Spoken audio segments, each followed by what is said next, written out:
What other tips can you tell us? There must be a few other things that we leave out besides barbecue and fireworks. Yes, sir. Yes, sir. You're right. One of the fire prevention tips with regard to your home is smoke detectors. We all know that smoke detectors save lives, and over the course of the last 20 or 30 years, since they've become prevalent, smoke detectors have been responsible for fire departments getting to fires much earlier and many more lives being saved. So we want to give them the respect they deserve. We want to ensure that we have proper placement for smoke detectors, that there's a detector in every bedroom of your home, and also you have a carbon monoxide detector on every floor of your home. And as equally important as the quality of your detector is the freshness of the batteries. We want to make sure that your batteries are fresh in your detectors every 6 months. A good habit that the fire department likes to promote is change the batteries in your smoke detectors and your carbon monoxide detector every time you adjust your clocks to and from daylight savings time.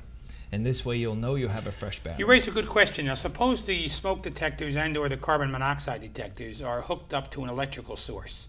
Is there still a battery component to that electrical source? Yes, sir, there is. Yes, there is. That's actually the best type of smoke detector to have, is a hardwired electrical smoke or carbon monoxide detector with battery backup.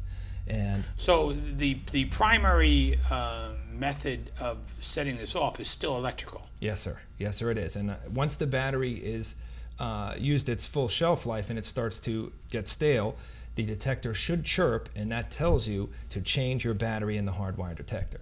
So the hardwire is still good. Yes, sir. But the battery is no good. That's correct. So if you forget about it in a 6-month period, the electrical thing is still protecting you from a carbon monoxide detection, correct? Yes, sir. Yes, sir. The battery is basically as a backup system in the event that there's a summer storm or an event that makes you lose electrical power to your home. This way your family is still protected via the 9-volt battery. And the battery will chirp even though the electrical power is still solid? Yes, sir. You'll have a chirp, I would say approximately every few minutes, and that will bring your attention to it. And that'll show you which detector, in fact, needs a new battery.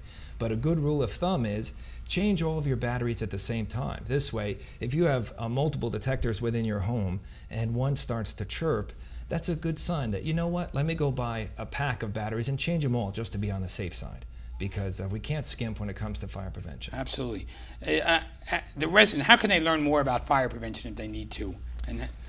Well, if they want to learn more about fire prevention, one of the greatest things to do is throughout the year, thanks to yourself and our Chief of Department, Ed Sisk, we've recently received a fire prevention smoke safety trailer. And this is quite an impressive piece of equipment. I get to see the kids crawling underneath there. That's correct. That's right, Mayor. The kids love it. We have a hard time getting them out of there sometimes, to be honest with you.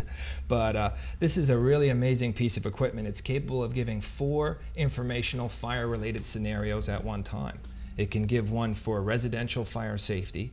It teaches children about bedroom escape safety. It gives a scenario with regard to extreme weather, including lightning, which has been a current event these past few days. And finally, it has an observation area outside the trailer to show the benefits of a pre-piped wet home sprinkler system to encourage people when they get construction and renovations done on their home to get consider the possibility of a pre-piped sprinkler system in their home to help them in case there's ever a fire. And that's a new trend within private homes.